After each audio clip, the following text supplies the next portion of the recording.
One of the best things about the FX30 is that it is super compact and you don't actually need to rig it out in order for it to work well. You can pretty much use it with just a lens on it and get great looking results, but in some cases there are accessories that you can use to make some workflows easier. So in this one, I want to talk about some of my favorite FX30 accessories and what role each of them plays in my camera rig. So if you're trying to build your own FX30 rig, maybe I could give you a few ideas about some parts that you could use. Links to everything I talk about will be in the description, and also this video is not sponsored by anyone. However, SmallRig were kind enough to send over a few new parts for me to use and try to make my camera rig better. So first up, we're going to talk about the camera, and that's obviously going to be the FX30. It's a great camera that is great value for the money.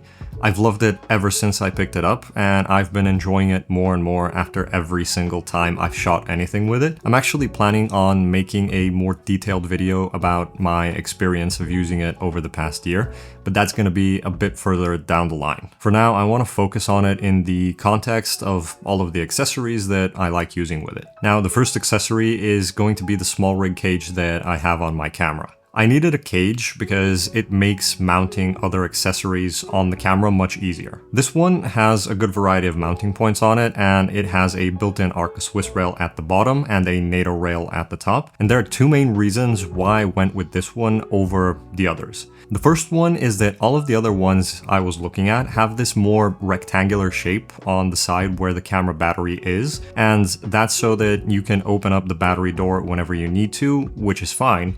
But because I have larger hands, I was a little worried that with those I would have a more awkward grip of the camera. However, with the SmallRig cage, you don't have that sort of rectangular section.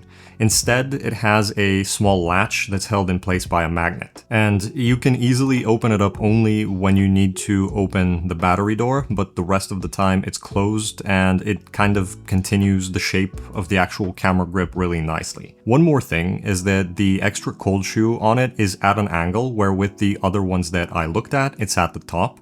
And this is a big thing, because if I put anything in the cold shoe, because it's at an angle, it doesn't get in the way of me holding the top handle.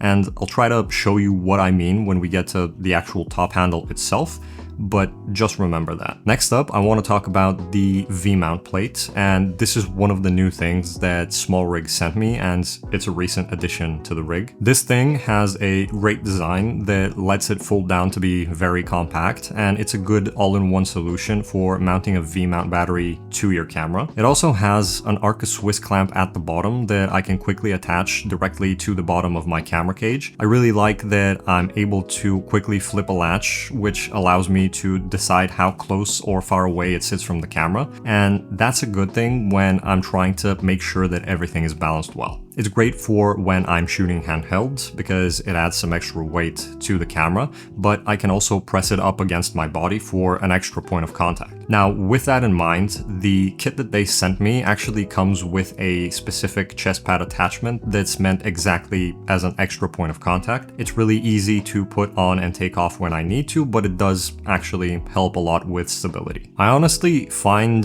this sort of thing a bit better than those box style mods like the Cineback from Camera Foundry. I kind of feel like with this, it's easier to go between having it on to just using the camera on its own. And this is what usually holds my V-mount battery. Speaking of which, the V-mount battery I use is also another thing that SmallRig sent me not too long ago, and it's their VB99 SE battery. It is very compact, it has a huge capacity, and it costs around $150. I'm not exactly sure, but I think this is one of their more budget-friendly V-mount batteries, but it is still really good. It has more than enough ports for what I need. It charges quickly and it lasts a decently long time. It just snaps onto the back of the V-mount plate, and then I use it with a USB-C cable going out from the battery and into the camera. I personally don't like the idea of using dummy batteries because that means that you have to always be connected to the V-mount, which is annoying if you want to take the camera off of the rig. For example, if I want to put the camera on a gimbal or something, I would have to take out the dummy battery and then put in a normal one. But with a cable, I just pull it out, take the V-mount plate rig off of the camera and then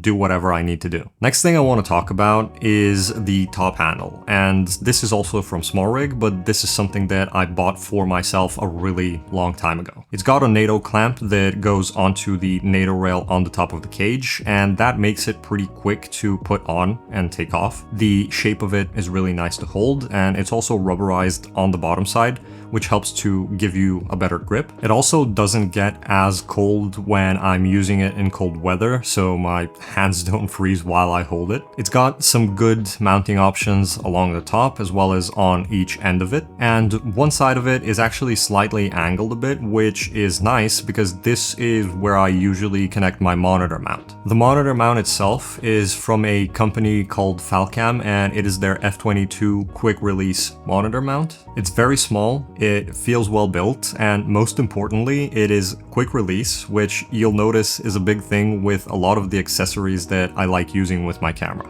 There's a knob on the side that you can use to lock it down or allow it to move more whenever you need to. The plate that attaches to the handle has small locating pins so that it doesn't twist off whenever I'm moving the monitor. And the plate that goes on the actual monitor also has these locating pins, which helps to make it not twist off whenever I'm trying to position it. And speaking of the monitor, the one that I have been using for a few years is the Fieldworld LUT 6. It's not really a super technically impressive monitor, it's more of like a decent budget option. I do still like it because it does pretty much everything I need it to right now. It's got a decent amount of assist features, it gets very bright, which is nice when you're shooting outdoors. It has a cooling fan that's relatively quiet, but does a good job. And I can load my own LUTs onto it, which is important because I use different utility and creative LUTs all the time whenever I film something. It's also easy to power with a single big Sony NPF battery. And on the topic of batteries, I use a few different types. I use the bigger NPF 970 batteries from a company called Power Extra for the monitor. These have been pretty good so far. I don't have any complaints about the capacity or anything like that. They seem reliable. Also, I've got a few NPF Z100 batteries from SmallRig as extras for my FX30,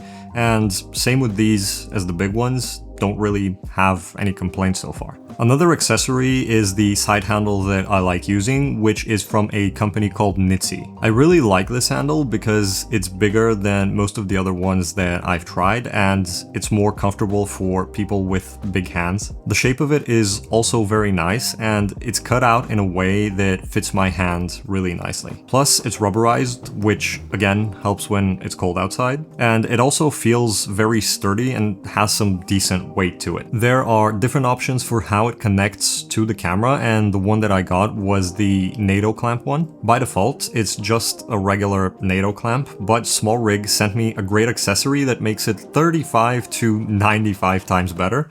And if you're wondering about how I got those numbers, don't worry about it. The accessory I am talking about is this small rotating handle adapter. You can use it with a bunch of different handles to make them rotatable. It has a little lever that lets you change the angle of the handle. And I obviously like the rest of the accessories if I'm talking about them, but this small part that costs like $35 is what I would call the biggest quality of life improvement to the rig. Now, with the normal NATO clamp attachment of this handle, if I wanted to shoot something from a low angle or a high angle, my wrist would always be in awkward positions. And if I spent a lot of time in those positions, it would even start being painful. I'm pretty sure that eventually it could lead to long-term wrist injury, which I don't like because I enjoy going climbing and going to the gym, and usually wrist injuries are not great for that. But with this adapter, I can just pull the handle, change how it's positioned, and shoot much more comfortably. Something that's important is, even though it's marketed as a universal adapter, you should check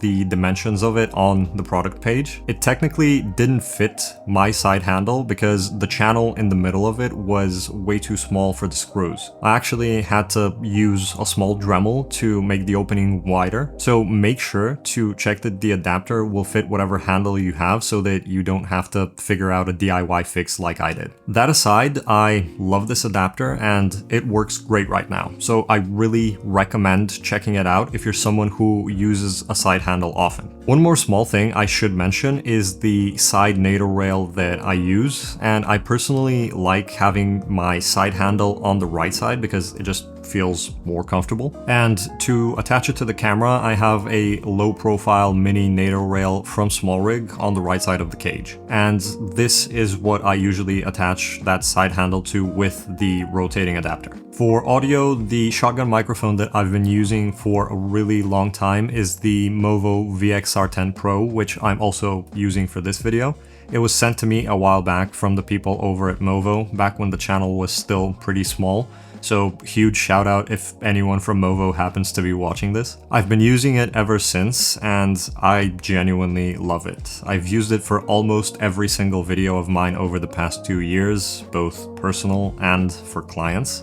It's got great audio quality, it is very compact, and the shock mount on it is also really nice. And it costs around $50, which to me personally makes it the best value shotgun microphone in that price range. I've also seen a few other creators compare it to other microphones within the same price bracket, and most of them seem to agree that it is the best value. I usually put it on that angled cold shoe on the cage that I mentioned earlier, and because it's at an angle, I can still comfortably hold my top handle without bumping the microphone. And one more part of the rig is my go-to ND filter, which is the Freewell V2. I've got a full video about it, which you can check out if you want to, but the short version is that it combines a 3 to 7 stop variable ND filter with a polarizer.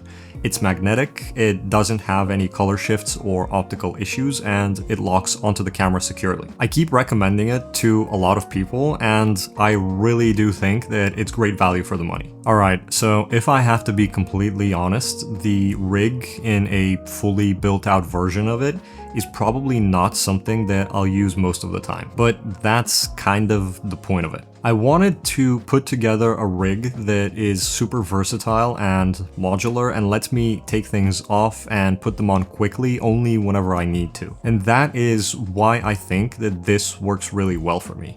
There are almost no tools that I need to attach anything or take it off, and I'm able to go from just using the camera with a microphone on top to putting it on the V-mount plate rig and attaching some handles, back to just using the camera very quickly. So I hope that this video was interesting, maybe even helpful. I would really appreciate it if you could drop a comment letting me know what you actually think about this rig, or maybe sharing some of your favorite accessories that you've been using with your camera, or if you have any questions about certain parts, you can let me know and I will do my best to answer. Alright, so I think that's about it for this one. Just want to thank you for watching if you made it this far into the video, and I'll see you in the next one.